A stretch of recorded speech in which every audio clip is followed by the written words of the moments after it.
Ada. Menurut pendapat saya tentang lansia, mereka itu harus disayangi dan dimengerti. Mungkin mereka tidak pernah mengeluh apa yang mereka alami dan apa yang dirasakan oleh tubuhnya. Tetapi sesungguhnya mereka sedang merasakan sakit. Maka dari itu, sayangi mereka, berikan mereka perhatian khusus, pahami apa yang mereka rasakan, cintai mereka dengan setulus hati.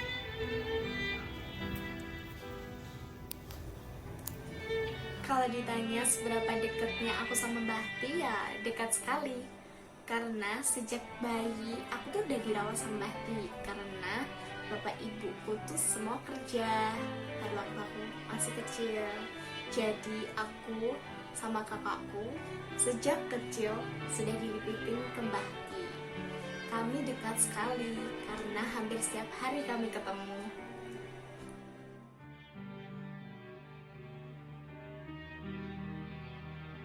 Waktu aku SMP, Oma pernah bilang kalau aku nggak perlu takut sekalipun aku sendirian di dunia ini dengan berbagai macam masalah yang datang.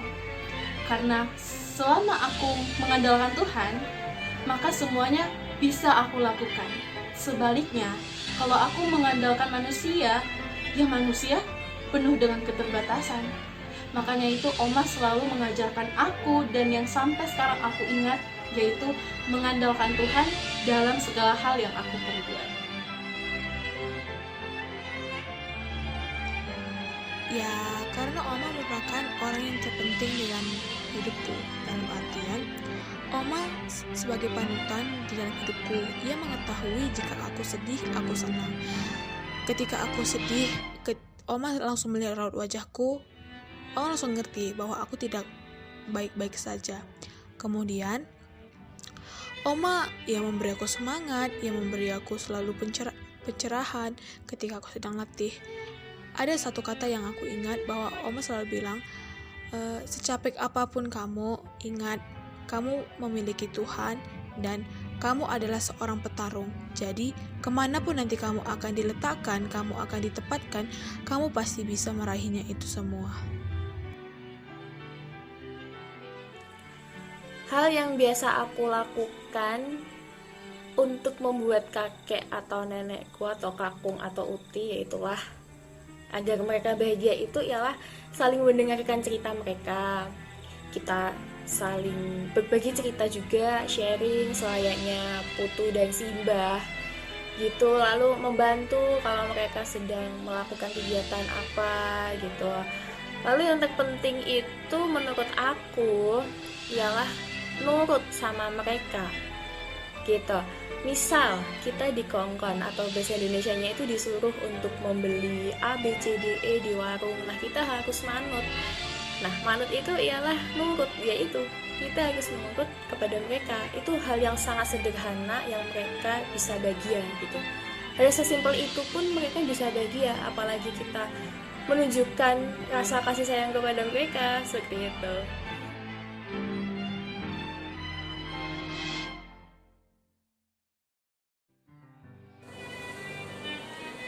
Bicara tentang lansia yang di hari tuanya ditelantarkan oleh anak-anaknya, tinggal di panti jompo, atau bahkan masih bekerja keras di masa tua, bagi saya ini bukan suatu kondisi yang ideal.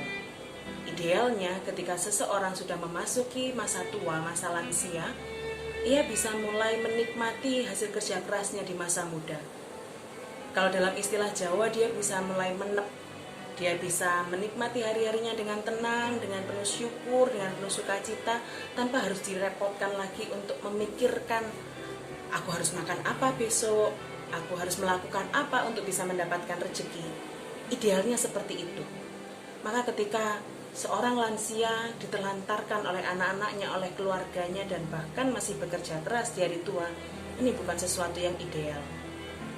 Tapi gambaran ini juga menjadi sapaan, menjadi teguran untuk kita generasi muda. Bagaimana kita di masa muda ini menata hidup kita agar di hari tua nanti kita bisa menikmati hasil kerja keras kita. Aku mau menjadi orang tua yang seperti apa? Aku mau menjadi lansia yang seperti apa? Itu mulai dibangun sejak saat ini.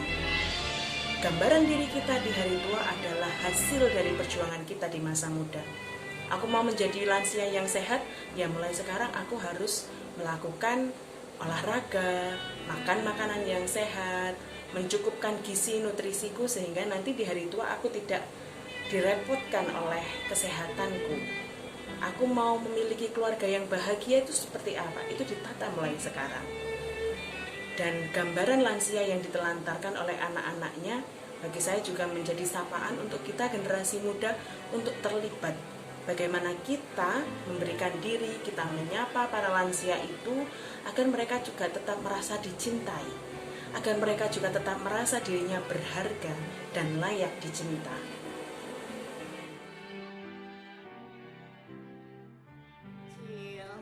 Jadi aku sayang banget sama Mbah Ti.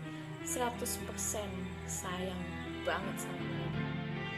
Kangen banget. Pokoknya Oma yang terbaik lah untukku. I love you Oma. Dan saya sangat mencintai, saya sangat Lagi LDRan sama Oma. Oma, aku kangen banget. Banget sampai gak bisa diungkapkan dengan kalimat gitu, gak bisa diungkapkan dengan kata-kata saking sayang. Tak terhingga dan tidak bisa diukur dengan apa. Sayang banget sama dia. Love you Mbak Ti.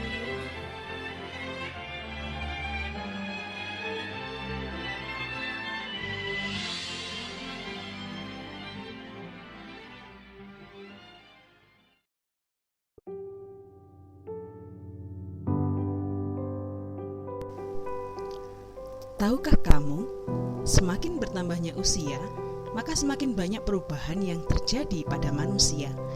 Begitu pula halnya dengan lansia. Lansia adalah mereka yang berusia 60 tahun ke atas. Pada usia yang rentan ini, banyak hal yang mengharuskan lansia untuk dapat beradaptasi, mulai dari perubahan pribadi, kognitif, emosi, dan sosialnya. Pernahkah kalian melihat seorang lansia yang jalannya sangat lambat, menjadi pelupa, penglihatannya semakin terbatas, bahkan sulit untuk dapat mendengar dengan jelas? Hal tersebut dikarenakan pada masa ini seseorang akan mengalami banyak penurunan fungsi tubuh dan kemungkinan keluhan dalam kesehatan semakin meningkat.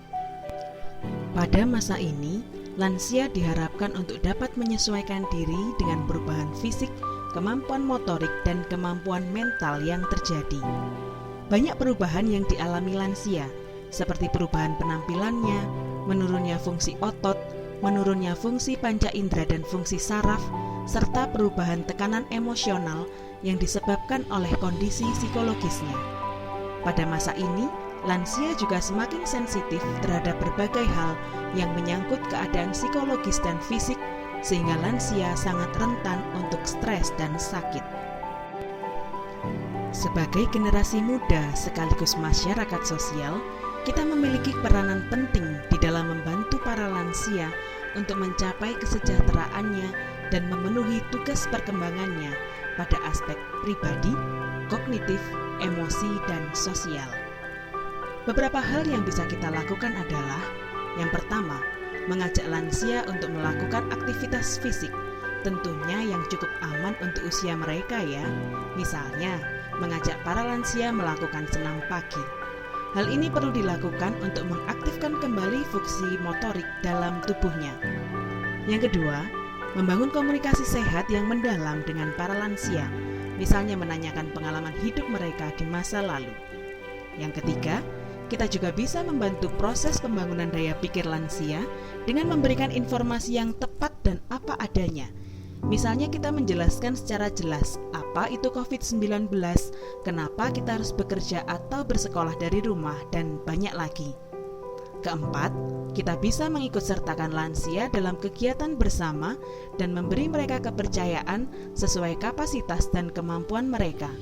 Misalnya terlibat dalam acara keluarga, bakti sosial, dan banyak lagi. Kelima, memastikan ketercukupan gizi, vitamin, dan obat-obatan yang diperlukan sehingga kesehatan fisik mereka juga tetap terjaga. Dan yang keenam, memberikan lansia kasih sayang yang cukup, melalui perhatian yang diberikan secara tulus. Apa saja sih perubahan psikososial yang terjadi pada lanjut usia? Sebelum itu kita akan membahas mengenai apa itu psikososial. Jadi psikososial dapat dibagi menjadi dua, yaitu psiko yang artinya mengenai kesehatan atau aspek psikologis individu yang meliputi pikiran dan perasaan individu. Sedangkan sosial lebih mengacu pada faktor atau hubungan dari dalam individu. Maka perubahan psikososial berarti perubahan kesehatan mental yang dialami oleh lansia. Hal ini tentunya akan menimbulkan perubahan dalam aktivitas sehari-hari.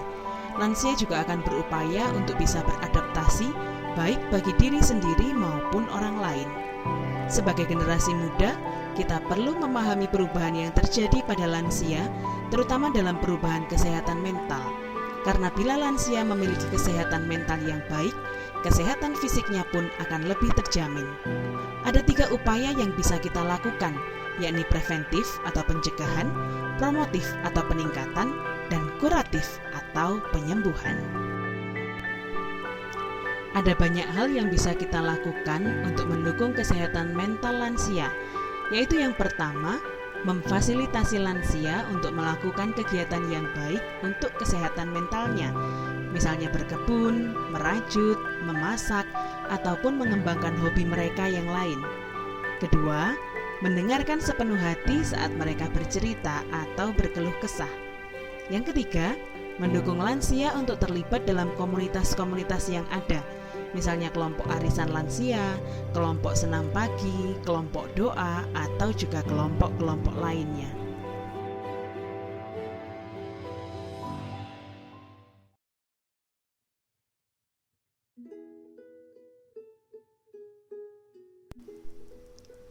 Masa lansia bukanlah suatu penyakit, tetapi sebagai tahap lanjut seseorang dalam tahap perkembangannya.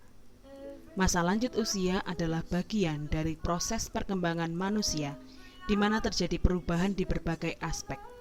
Di masa ini terjadi penurunan dan semakin melemahnya fungsi tubuh karena faktor perubahan usia. Maka dari itu, kami ingin mengajak semua lapisan masyarakat, khususnya kaum muda dan dewasa, untuk memberikan cinta kasih, merawat, dan membantu lansia agar mampu memiliki kualitas hidup yang lebih baik. Sebagai generasi muda, kita bisa mendukung lansia dalam memenuhi tugas perkembangannya dengan mengajak lansia untuk melakukan aktivitas fisik, membangun komunikasi sehat yang mendalam dengan para lansia, membantu proses pembangunan daya pikir lansia dengan memberikan informasi yang tepat dan apa adanya, mengikut sertakan lansia dalam kegiatan bersama dan memberi mereka kepercayaan, memastikan ketercukupan gizi, vitamin, dan obat-obatan yang diperlukan lansia, dan memberikan lansia kasih sayang yang cukup. Selain itu, kita juga bisa membantu perkembangan psikososial lansia dengan 3 cara, yakni memfasilitasi lansia untuk melakukan kegiatan yang baik untuk kesehatan mentalnya, mendengarkan sepenuh hati saat mereka bercerita atau berkeluh kesah, dan mendukung lansia untuk terlibat dalam komunitas-komunitas yang ada. Mari kita sayangi mereka, cintai mereka, rawat mereka, dan berikan yang terbaik untuk mereka selagi mereka masih ada dan kita masih memiliki waktu dan kesempatan. Jangan sampai kita menyesal di kemudian hari. When somebody loved me, everything was beautiful. Every hour we spent together lives within my